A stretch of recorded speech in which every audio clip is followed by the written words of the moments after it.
अमर धरणे आंदोलन आहेत हे आपण आपल्या गावात शांततेत सुरू ठेवायचे। तो आपला अधिकार आहे, कायद्याने दिलेला, तो कोणी हिसकावून घेऊ शकत नाही। आम्हाला इथं साखळी उपोषण करण्याचा अधिकार आहे, तोही कोणी हिसकावून घेऊ शकत नाही। नसता मग हे राज्य परदेशातलं राज्य आहे की काय असं होईल। आणि राज्यात जे आमरण उपोषण सुरू आहे ते त्यांनी थांबवावे। दुसरी गोष्ट, आपण निघालो होतो, आपण मागे सरकत नसतो कारण आपण मराठी, पण त्यांनी शेवटी हार मानली आणि पोलिसांच्या माध्यमातून रस्ते थांबवले। त्यांनी SRP पोलीस सगळे लावून, परंतु आपण त्यांचा सन्मान केलेला आहे। आज आपण पुन्हा अंतरवालीच्या ठिकाणी येऊन आपलं शांततेत आमरण उपोषण सुरू आहे आणि न्यायालयाचा मान ठेवून आपण सलाईन सुद्धा सुरू केलेली आहे आणि त्यांचं सुरू पण आहे। एकदम जसं पोलीस म्हणतील तशा पद्धतीने सुरू आहे। तो म्हणतो तसं नाही, अजिबात नाही। आणि माझं एक सांगणं आहे, आज विशेष करून या अंतरवाली गावातून पत्रकारांच्या बांधवाच्या माध्यमातून माननीय मुख्यमंत्री साहेबांनी आणि देवेंद्र फडणवीसनी आणखीन तरी लोकांची नाराजी अंगावर घेऊ नये। आणखीन तरी सगळ्या सोयऱ्यांची अंमलबजावणी करा। आज अधिवेशन सुरू होत आहे, आज पहिल्या कॅबिनेटमध्ये तो निर्णय घेऊन तुम्ही अधिवेशनात सगळ्या सोयऱ्यांचं घ्या, आणखीन लांबवू नका। गुन्हे ठरल्याप्रमाणे मागं घ्या। हैदराबादचं गॅजेट तुम्ही घ्या। तुम्ही कितीही दडपण आणलं, दबाव आणला, तरी या मागणीपासून मी तसूभरही हटणार नाही, हे जाहीरपणानं सांगतो। आणि माझा मराठा समाजही हटणार नाही। फक्त मराठे अडचणीत आणले नाही पाहिजेत, हे आंदोलकाचं काम असतं। त्यांना अडचणीत मला येऊ द्यायचं नव्हतं आज आणि रात्री पण। म्हणून मी मराठ्यांचे गनिमी कावा म्हणूयात किंवा आपल्या विचाराची हुशारी म्हणूयात, आपण बरोबर त्यांनाच हरवलेला आहे आणि तोच हरलेला आहे। त्यांनी दार उघडे ठेवायला पाहिजे होतो, मी निघालोच। आणखीनही सांगतो पुन्हा एकदा, आणखीन तुमच्या हातातून वेळ गेलेली नाही। सगळ्या सोयऱ्यांची तुम्ही अंमलबजावणी करा। मराठ्यांची नाराजी अंगावर घेऊ नका, ही माझी तुम्हाला पुन्हा एकदा विनंती शब्द वापरलाय। मराठा ही लाट नाराजीची तुम्हाला परवडणारी नाही।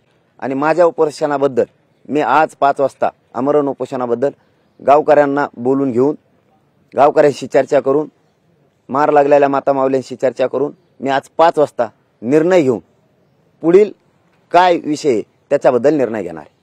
इंटरनेट सेवा बंद करण्यात आलेली आहे। नाही, आता सत्ता हातात असल्यावर तसंच होतं।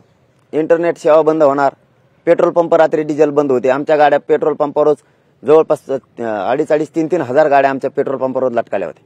आणि आमची ही पेट्रोल लय झाले तर पैठणपर्यंत गेले असते डिझेल गाड्याची, कारण आमच्या तरी कोणत्या गाड्यांनी टाकून आणलेली होती।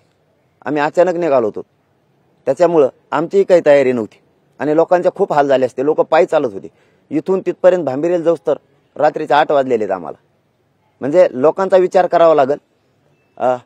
प्रत्येक वेळेस हट्टापायी समाज अडचणीत नाही आला पाहिजे आणि मी योग्य निर्णय माझ्या समाजासाठी घेतलेला आहे। आणखीन दिवस गेले नाही। छत्रपती शिवाजी महाराज सांगतात, एखादा किल्ला जिंकायचा ना, सगळा अंदाजा घेऊन जिंका। अचानक आडमुठपणात गेला आणि तो जर कामी आला, तिथं धारातीर्थी पडला, तर या स्वराज्याची हानी होणार आहे। एक एक मावळा गरजेचा आहे।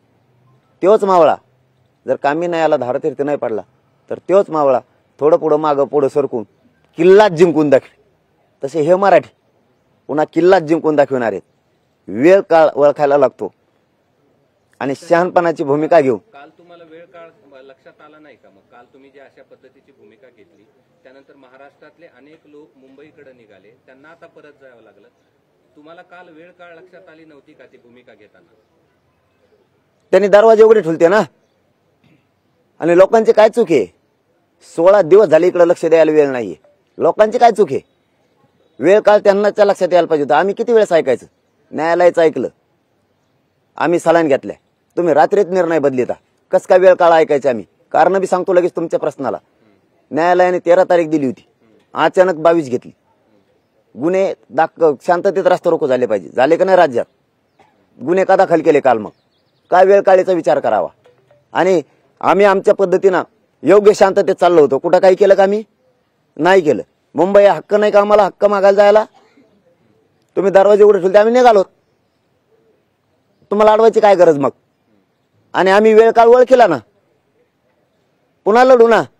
दिवस थोडे गेलेत बस। आज हातात आहे म्हणून इंटरनेट बंद करताल, तुमच्या हातात पेट्रोल पंप आहेत बंद करताल। शेवटी जनताच मालक आहे।